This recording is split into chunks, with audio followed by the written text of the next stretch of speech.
હવામાન વિભાગની આગાહી અનુસાર રાજ્યમાં 5 દિવસ ભારેથી અતિ ભારે વરસાદની આગાહી 27 અને 28 જુલાઈએ અતિ ભારે વરસાદ રહેશે. વડોદરા, છોટાઉદેપુર, નર્મદા, ડાંગ અને વલસાડમાં પણ ભારે વરસાદની આગાહી. નવસારી, પંચમહાલ, દાહોદ, પંચમહાલ, અમરેલી, ભાવનગરમાં ભારે વરસાદની આગાહી તો અમદાવાદ અને ગાંધીનગરમાં હળવાથી મધ્યમ વરસાદની આગાહી. માછીમારોને આગામી 5 દિવસ દરિયો ન ખેડવા સૂચના. વલસાડના વાપીમાં 2 કલાકમાં 2.4 ઇંચ વરસાદ ખાબક્યો. ભારે વરસાદના કારણે ઝંડા ચોક મુખ્ય બજાર વિસ્તારમાં પાણી ભરાયા. કપરાણામાં પણ 2 કલાકમાં 3.6 ઇંચ વરસાદ. વલસાડના વાપીમાં ભારે વરસાદથી અંડરપાસમાં પાણી ભરાયા. અંડરપાસ લોકોની અવરજવર માટે બંધ કરવામાં આવ્યો. ભારે વરસાદથી વાપીના જનજીવન પર અસર પડી. વલસાડના મધુબન ડેમમાં પાણીની આવક થઈ. મધુબન ડેમમાંથી દમણગંગા નદીમાં પાણી છોડવામાં આવ્યું. મધુબન ડેમના 10 દરવાજા 1.3 મીટર ખોલ્યા અને 43,709 ક્યુસેક પાણીની આવક નોંધાઈ છે. ડાંગના ગિરિમથક સાપુતારામાં ધોધમાર વરસાદ વરસ્યો. ધોધમાર વરસાદથી વાતાવરણમાં ઠંડક. આવતીકાલથી મોન્સૂન ફેસ્ટિવલ શરૂ થઈ રહ્યો છે.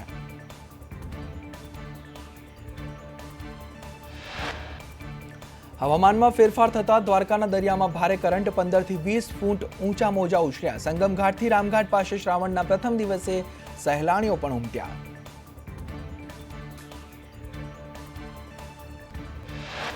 નડિયાદમાં સ્વચ્છતા બાબતે મુખ્યમંત્રી ભૂપેન્દ્ર પટેલે અધિકારીઓને ટક્કર કરી.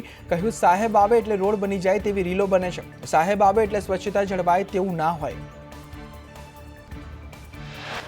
અમે આવીએ કે ન આવીએ, સ્વચ્છતા જળવાવી જોઈએ. પ્રજાજનોને કોઈ તકલીફ ન પડવી જોઈએ. તમે જેટલું ધ્યાન રાખશો તેટલો પ્રજાનો સહયોગ મળશે.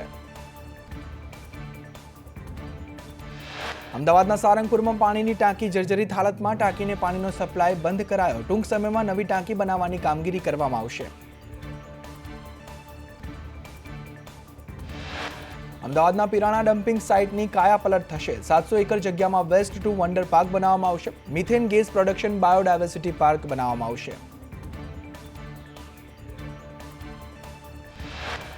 અમદાવાદ મહાનગરપાલિકાનો અણઘડ વહીવટ. રોડ બન્યા બાદ ડ્રેનેજની લાઇન યાદ આવતા વસ્ત્રાલમાં થોડા સમય પહેલા જ બનેલા રોડને ખોદી નાખ્યો. પ્રજાના મહેનતના પૈસા વેડફવાની મહાનગરપાલિકાના સત્તાધિકારીઓની નીતિ.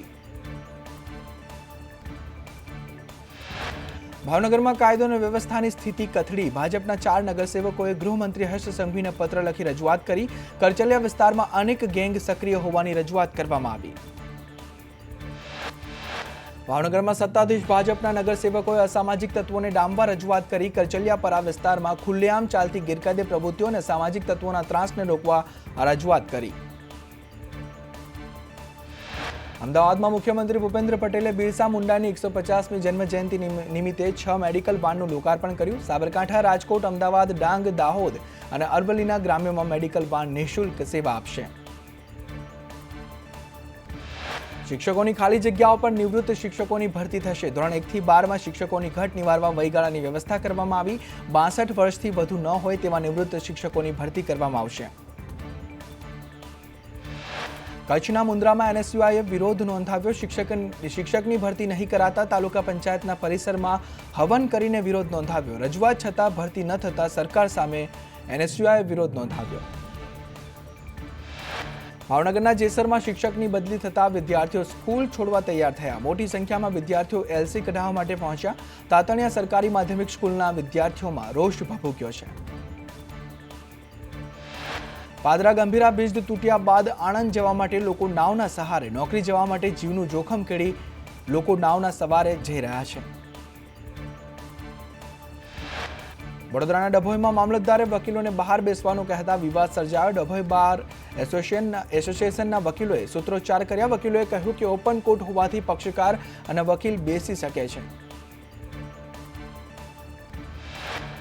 મહેસાણાની અર્બન બેંકની ચૂંટણીમાં ફોર્મ પરત ખેંચવાના છેલ્લા દિવસે 42 ફોર્મ પરત ખેંચાયા. 8 ડિરેક્ટરોની ચૂંટણીમાં 26 ઉમેદવારો વચ્ચે ચૂંટણી જંગ.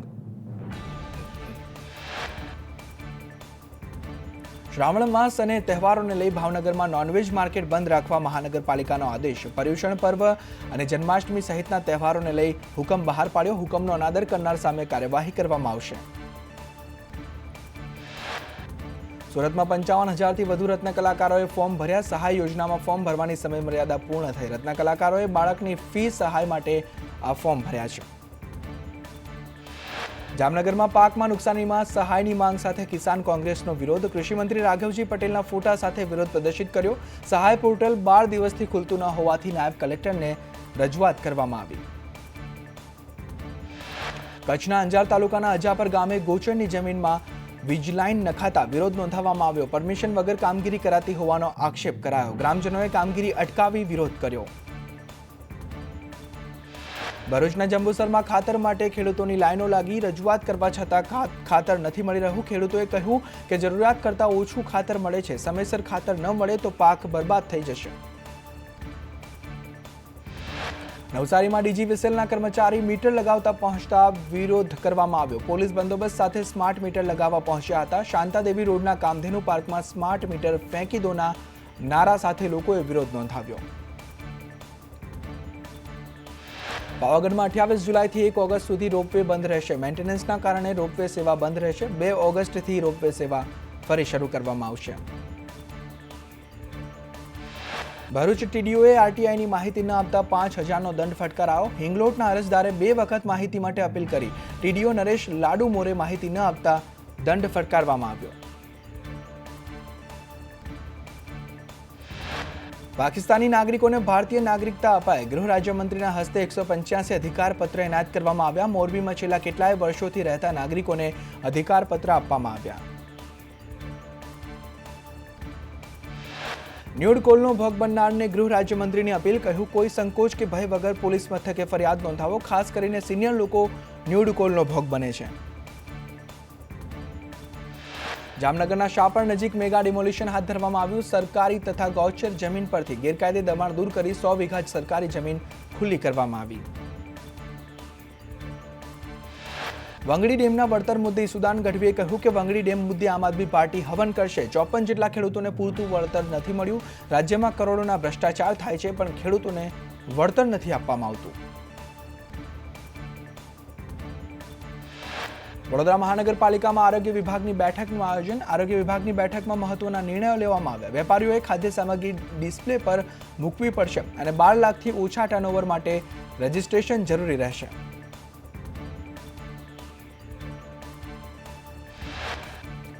અમદાવાદમાં સસ્પેન્ડેડ પોલીસકર્મી સાજણ આહિરની ધરપકડ કરવામાં આવી. બુટલેગર અનિલ ઉર્ફે પાંડ્યા સાથે સાંઠગાંઠ ધરાવતા ધરપકડ કરાઈ. વડોદરા એલસીબીએ ઝડપેલા દારૂના કેસમાં સંડોવણી પણ સામે આવી છે.